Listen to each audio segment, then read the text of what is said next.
Hi everyone, I wanted to make a quick video to explain the 2023 EMS training plan and the upcoming October training that we're going to be doing as well.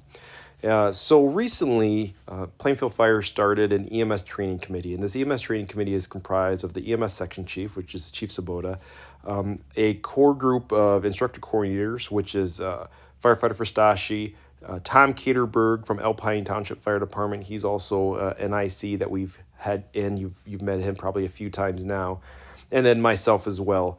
We're heading up the instructor coordinator portion of the EMS training committee, and then we started incorporating something called the EMS champions.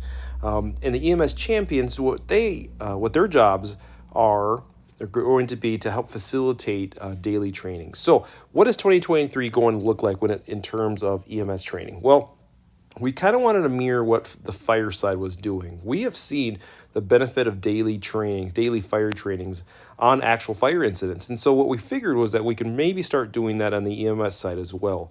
So after meeting with the fire training committee, we agreed upon splitting up the year a little more evenly, so that way we have equal fire and equal EMS training. Instead of doing three EMS trainings a year like we used to do, what we're going to do is we're going to do a daily training just like the fire side. So what this is going to look like is we'll have 3 weeks of fire training, very typical of what we've been doing now, but after those 3 weeks we'll then start a 3-week rotation of EMS training. And so what is the 3-week rotation of EMS training going to look like? Well, when that starts, what will happen is that we'll send out an activity in Vector Solutions, and each day of that 3-week training will be a different item that the shift will have to complete. And these trainings aren't meant to be, hours long.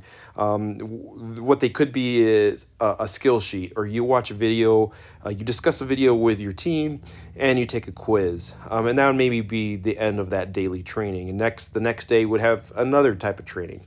And then ultimately, at the end of this 3 weeks, each shift would then meet for an actual CE day. So what I wanna really highlight is that just because every day for 3 weeks we'll have an EMS training doesn't mean that there'll be CEs for those EMS trainings, because that's really going to be facilitated by you and the EMS champions on your shift. At the end of the 3 weeks will be more geared towards CE trainings. And so what that's going to look like is a formal CE training, which could be a presentation, could be facilitated learning, or an actual assessment as well.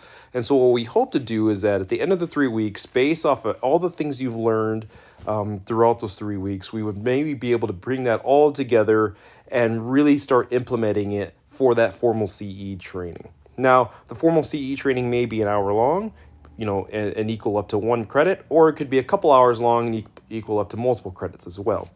So we're going to try to test this out here in October. So October 23rd, we're going to start an EMS training. And the topic is going to be spinal injuries and shock. This is kind of based off of what we recently did with the EV training. So I'm going to assign this to everyone. This is what it's going to kind of look like. It has the dates on top and some instructions. What I really want people to do is have some fun with this, right?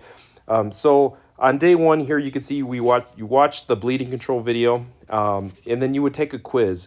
We want you guys to discuss this with your team and talk about bleeding control, and then take the quiz, okay? The quiz is meant to be done individually, and you could take it multiple times. It's not a big deal if you don't pass it the first time. I mean, if you need to refresh, you can go back and listen and watch the bleeding control video. As you can see, day 2 is going to be a shock, a stop the bleed and shock worksheet. And this is going to be a fill in the blank based off of protocols. So again, each day will have a different topic or a different thing that you'll have to do. And the purpose of this is not only to refresh yourself on some education, but maybe even learn something new, but also to get in protocols, so that way people are more familiar with protocol. And so this is going to go on for 6 days. Here's day 5 and day 6. Something that we also want to start utilizing is the Vector Solution forum section on Vector Solution. If you were to click on this picture down here where it says capture, it would bring you to this portion of Vector Solution, or at least a picture of it. This is a picture of my Vector Solution. There may be some extra things on here that you may not have on yours. But you can see there's October 2022 EMS training forum. If you were to click that, there will be a bunch of questions that you'll have to answer based off of what you've recently learned.